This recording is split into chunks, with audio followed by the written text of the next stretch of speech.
IPL 2024 match 15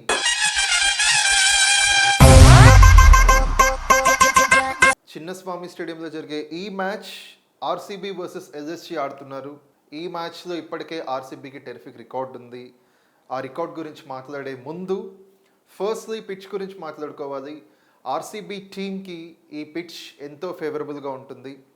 ఇది ఒక complete batting surface, ఒక ఫ్లాట్ బ్యాటింగ్ వికెట్. ఇప్పటికే ఇక్కడ ఆడినటువంటి మ్యాచెస్లో ఫస్ట్ బ్యాటింగ్ చేసిన టీమ్స్ ఎక్కువ మ్యాచెస్ విన్ అవ్వలేదు. కంపేర్ చేసినట్టయితే పర్సెంటేజ్ ఆఫ్ మ్యాచెస్ చేసింగ్ చేసిన టీమ్స్ విన్ అయి ఉన్నారు. ఇంతవరకు ఇక్కడ 85 మ్యాచెస్ ఆడితే ఇందులో ఆల్మోస్ట్ 47 టైమ్స్ చేసింగ్ చేసిన టీమ్స్ విన్ అయ్యారు. అంటే టాస్ని మనం మాట్లాడుకుంటే బ్యాటింగ్ చేసే టీం సెకండ్ బ్యాటింగ్ చేస్తారు, నథింగ్ బట్ టాస్ విన్ అయిన టీం చేసింగ్ తీసుకుంటారు. అలాంటి సిచ్యువేషన్ ఈ పిచ్ పైన కనిపిస్తుంది. ఇన్ కేస్ ఫస్ట్ బ్యాటింగ్ చేసినట్టయితే మోర్ దాన్ 200 రన్స్ స్కోర్ చేయాలి. ఇక్కడ యావరేజ్ స్కోర్ వచ్చేసి ఫస్ట్ ఇన్నింగ్స్లో 170+, బట్ విన్నింగ్ స్కోర్ అయితే 200+గా చెప్పొచ్చు. ఈ పిచ్ పైన ఆర్సీబీకి చాలా మంచి రికార్డు ఉంది. అఫ్ కోర్స్ ఎంత విన్నింగ్ రికార్డ్ ఉందో అంతే లూజింగ్ సిచ్యువేషన్ కూడా మనం చూస్తున్నాము. ఈ పిచ్ పైన ఆర్సీబీకి ఉన్నటువంటి రికార్డ్ గురించి మాట్లాడితే ఓవరాల్గా 85 మ్యాచెస్ ఆడితే 40 టైమ్స్ ఆర్సీబీ ఓడిపోయారు, 41 టైమ్స్ విన్ అయ్యారు. అండ్ 4 మ్యాచెస్ ఇక్కడ టైగా చూసాము. ఇన్ఫ్యాక్ట్ రిజల్ట్ రానివి కొన్ని, అండ్ ఓవరాల్గా 4 మ్యాచెస్ అయితే ఎలాంటి రిజల్ట్ లేకుండా ఉన్నాయి. ఇక్కడ టాస్ గురించి మనం మాట్లాడుకుంటే already chasing is the best option. ఎందుకంటే ఇది నైట్ మ్యాచ్ కాబట్టి సెకండ్ ఇన్నింగ్స్లో డ్యూ ఫ్యాక్టర్ అమల్లోకి వస్తుంది. సో ఇక్కడ 200 అబోవ్ స్కోర్ చేస్తే మాత్రం చేజర్స్కి కొంచెం టఫ్ అని చెప్పాలి. ఇన్ కేస్ 200 లోపు అయితే అది ఆర్సీబీ కావచ్చు, ఎల్ఎస్జీ కావచ్చు, మ్యాచ్ పైన పట్టు సాధించవచ్చు. ఇప్పటికే ఎల్ఎస్జీ టీం ఆడిన ప్రీవియస్ మ్యాచ్లో విన్ అయి ఉన్నారు. ఇంకా హెడ్ టు హెడ్ మనం కంపేర్ చేసినట్టయితే 2022లో ఎల్ఎస్జీ టీం ఎగ్జిస్టెన్స్లోకి వచ్చింది. ఆ సీజన్లో ఒక మ్యాచ్ అయితే ఆర్సీబీ పైన విన్ అయ్యారు. బట్ ఆ మ్యాచ్ కాకుండా రిమైనింగ్ 3 మ్యాచెస్, ఓవరాల్గా 4 మ్యాచెస్లో 3 టైమ్స్ ఆర్సీబీ విన్ అయి ఉన్నారు. And coming to team composition, ముందుగా ప్లేయింగ్ 11 మాట్లాడుకుంటే ఆర్సీబీ టీమ్ బ్యాటింగ్లో కొంచెం స్ట్రెంగ్త్ అవ్వాల్సిన పరిస్థితి ఉంది. ఎస్పెషల్లీ ఓపెనింగ్ పార్ట్నర్షిప్ బెటర్గా రావాలి. ఫాఫ్ డు ప్లెసిస్ ఒక కెప్టెన్ ఇన్నింగ్స్ అయితే ఇంకా బాకీ ఉన్నాడని చెప్పాలి. Along with past captain Virat Kohli previous మ్యాచ్లో ఆర్సీబీకి తను హయ్యెస్ట్ రన్ స్కోరర్గా ఉన్నప్పటికీ కూడా ఆర్సీబీ ఓడిపోయారు. సో ఈ మ్యాచ్లో విరాట్ కోహ్లీతో పాటు అట్లీస్ట్ 1 మోర్ బ్యాట్స్మెన్ ఒక టాప్ స్కోర్ చేయాల్సిన అవసరం ఉంది. అండ్ నెక్స్ట్ వీ హ్యావ్ ప్రభు దేశాయ్. మరి ఆర్సీబీ క్రితం మ్యాచ్ని దృష్టిలో పెట్టుకొని ఈ మ్యాచ్లో ఒక చేంజ్ అయితే చేయొచ్చు బ్యాటింగ్లో. సో ప్రభు దేశాయ్ని తీసుకొచ్చే అవకాశం ఉంది. రజత్ పటీదార్ని ఆల్రెడీ పక్కన పెట్టిన సంగతి మనకు తెలుసు. బట్ కెమెరూన్ గ్రీన్కి ఇంకొక అవకాశం అయితే ఇస్తారు. ఆల్రెడీ ఈ అబ్రాడ్ ప్లేయర్ తన ఎబిలిటీని ప్రూవ్ చేసుకోవడానికి కొంత టైం తీసుకుంటూ ఉన్నాడు. గ్లెన్ మ్యాక్స్వెల్ అయితే సరే తన పరిస్థితి ఏ మ్యాచ్లో ఎలా ఉన్నా టీంతో అయితే కంటిన్యూ అవుతాడు. ఎందుకంటే హీఈస్ ఆల్సో అన్ ఆల్రౌండర్. బ్యాటింగ్లో సక్సెస్ అవ్వకపోయినా బౌలింగ్లో ఇంప్రూవ్మెంట్ చూపిస్తాడు. అట్లీస్ట్ ఒక 1 or 2 వికెట్స్ తను తీసే అవకాశం ఉంటుంది. బట్ తనదైన రోజున ఒంటి చేత్తో మ్యాచ్ని కంప్లీట్గా చేంజ్ చేసే ఎబిలిటీ గ్లెన్ మ్యాక్స్వెల్కి ఉందని చెప్పాలి. ఇంకా లోయర్ ఆర్డర్లో అనుజ్ రవత్ పర్లేదు అనిపిస్తున్నాడు. వెరాజ్ దినేష్ కార్తిక్ మేబీ తనకు లాస్ట్ సీజన్ కావచ్చు, బట్ ఆడినటువంటి ఫస్ట్ 2 మ్యాచెస్లో 280 స్ట్రైక్ రేట్తో 290 స్ట్రైక్ రేట్తో బ్యాటింగ్ చేస్తూ వస్తున్నాడు Dinesh Karthik. Age is just number అని చెప్పి ధోనీతో పాటు దినేష్ కార్తిక్ కూడా ప్రూవ్ చేస్తున్నాడు. ఇంకా మహిపాల్ లోమ్రార్ కూడా టీంకి తను కాంట్రిబ్యూట్ అవ్వడానికి సిద్ధంగా ఉన్నాడు. సో తను ప్లేయింగ్ 11లో పిక్ చేసుకునే ఛాన్స్ ఉంది. అండ్ లాకీ ఫెర్గ్యూసన్, ఈ అబ్రాడ్ ప్లేయర్ కూడా ఎక్కువగా ఛాన్సెస్ 2024 ఐపీఎల్లో రాకపోయినా ఇప్పుడు వచ్చినటువంటి ఈ ఆపర్చునిటీని గ్రాప్ చేసుకొని మరిన్ని వికెట్స్ తీసే అవకాశం కనిపిస్తుంది. అండ్ బ్యాటింగ్లో కూడా హీఈస్ అ రీజనబుల్ ప్లేయర్ అని చెప్పొచ్చు.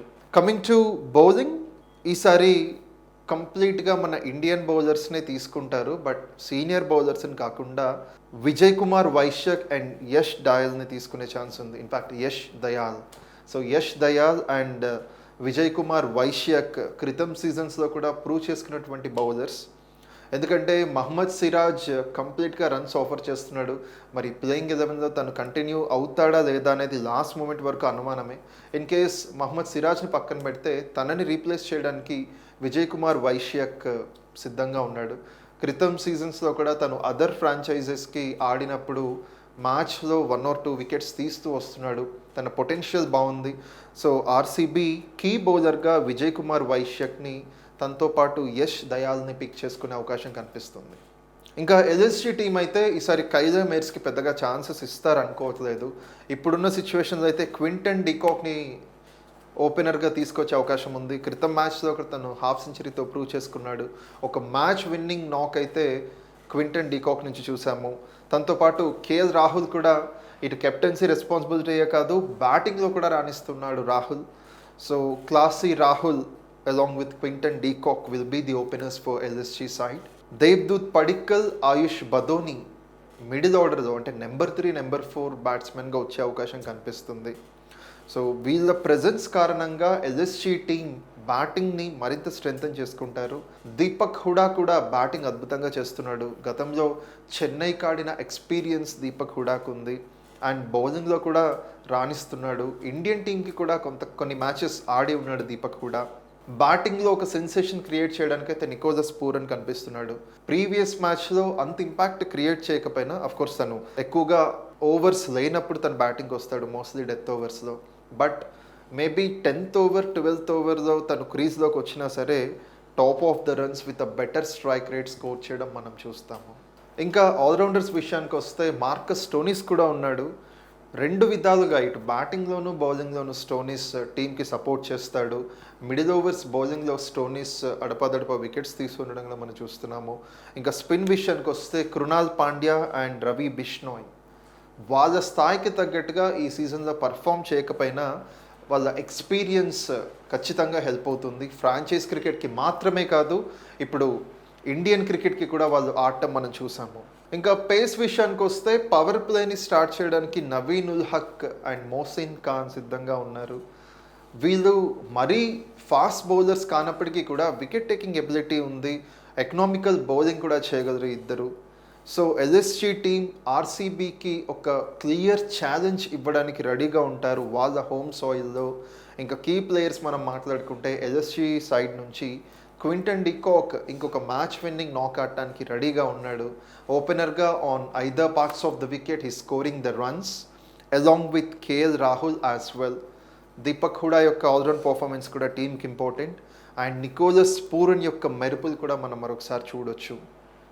బౌలింగ్లో అయితే రవి బిష్నోయ్ అండ్ నవీన్ ఉల్ హక్ ఇటు స్పిన్లోను పేస్లోను వికెట్ టేకింగ్ ఎబిలిటీ కలిగినటువంటి బౌలర్స్ ప్లేయర్స్ వీళ్ళిద్దరు.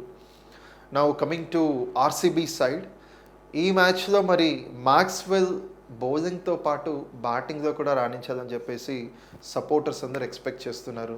ఇన్ కేస్ మాక్స్వెల్ కనుక షైన్ అయితే ఖచ్చితంగా ఆర్సీబీ ఈ మ్యాచ్ని ఒక హ్యూజ్ మార్జిన్తో విన్ అవ్వచ్చు. బౌలింగ్లో చేసినటువంటి మార్పు విజయ్ కుమార్ వైశ్య కూడా ఒక కీ రోల్ ప్లే చేస్తాడు. ఎందుకంటే తన ప్రజెన్స్తో అంతకుముందున్న ఫ్రాంచైజ్ టీమ్స్కి కూడా వికెట్స్ అయితే ప్రొడ్యూస్ చేశాడు. అలాంటి ఎబిలిటీ ఇంకొకసారి విజయ్ కుమార్ వైశ్యక్ నుంచి చూడొచ్చు. దినేష్ కార్తిక్ కూడా one of the 5 key players అని చెప్పాలి. ఎందుకంటే తను వికెట్ కీపింగ్ మాత్రమే కాదు, బ్యాటింగ్ కూడా వేగంగా ఆడుతున్నాడు. ఒక మ్యాచ్లో టాప్ స్కోర్ రావడానికి, బెటర్ స్కోర్ రావడానికి, ఇంకో మ్యాచ్లో సక్సెస్ఫుల్ చేస్ చేయడానికి దినేష్ కార్తిక్ ఎంతగానో హెల్ప్ అయ్యాడు. సో ఏజ్ పెరిగినా తన పొటెన్షియల్ అదే విధంగా ఉంది. Virat Kohli the run machine, డెఫినెట్గా టాప్ 5లో క్రుషియల్ ప్లేయింగ్ 5 మెంబర్స్ని మనం చూస్తే ఖచ్చితంగా ఆర్సీబీకి అయితే విరాట్ ఉంటాడు. ఇంకొకసారి ఒక గ్లోరియస్ ఇన్నింగ్స్ ఆడటానికి సిద్ధంగా ఉన్నాడు. బట్ అదర్ ఎండ్ నుంచి కూడా ఇంకో సపోర్ట్ ఉంటే బాగుంటుంది. Followed by Lockie Ferguson. So తను ఇప్పటికే తన కంట్రీకి మంచి ఫామ్ కనబరుస్తూ గేమ్లో ఒక విన్నర్గా ఉన్నాడు. మరి ఫెర్గ్యూసన్ ఈసారి ఆర్సీబీ టీంకి కూడా అలాంటి స్టాండర్డ్స్ని క్రియేట్ చేసే ఛాన్స్ ఉంది. ఏదేమైనా 2 టీమ్స్ నుంచి కీ ప్లేయర్స్ ఇలా ఉన్నారు. And finally coming to prediction విషయానికి వస్తే ఈ మ్యాచ్ ఎస్పెషల్లీ ఆర్సీబీకి ఫేవరబుల్గా ఉంటుందని చెప్పాలి. బికాస్ సన్ రైజర్స్ మొన్న 277 స్కోర్ చేయక ముందు వరకు 16 సంవత్సరాల నుంచి కూడా ఆర్సీబీదే ఐపీఎల్ హయ్యెస్ట్ స్కోర్ ఉంది, 265 రన్స్. క్రిస్ గేల్ ఉన్న టైంలో మనం చూసాము, Chris Gayle and AB de Villiers. మరి అలాంటి స్కోర్ని ఆర్సీబీ ఇదే పిచ్ పైన చిన్నస్వామి స్టేడియంలో స్కోర్ చేయడం మనం చూసాము. ఇది ఒక విధంగా మిగతా బ్యాటింగ్ సర్ఫేసెస్ కంటే కొంచెం డైమెన్షన్స్ తక్కువ ఉన్న పిచ్, బట్ స్టిల్ ఆర్సీబీకి ఈ పిచ్ పైన మంచి రికార్డ్ ఉంది. సో ఆర్సీబీ ఈ మ్యాచ్లో ఫేవరెట్స్గా కనిపిస్తున్నారు. నా prediction RCB will win this match. మరి మీ ప్రెడిక్షన్ ఏంటి, మీ ఒపీనియన్ ఏంటి, డౌన్ ద లైన్ కామెంట్ చేయండి.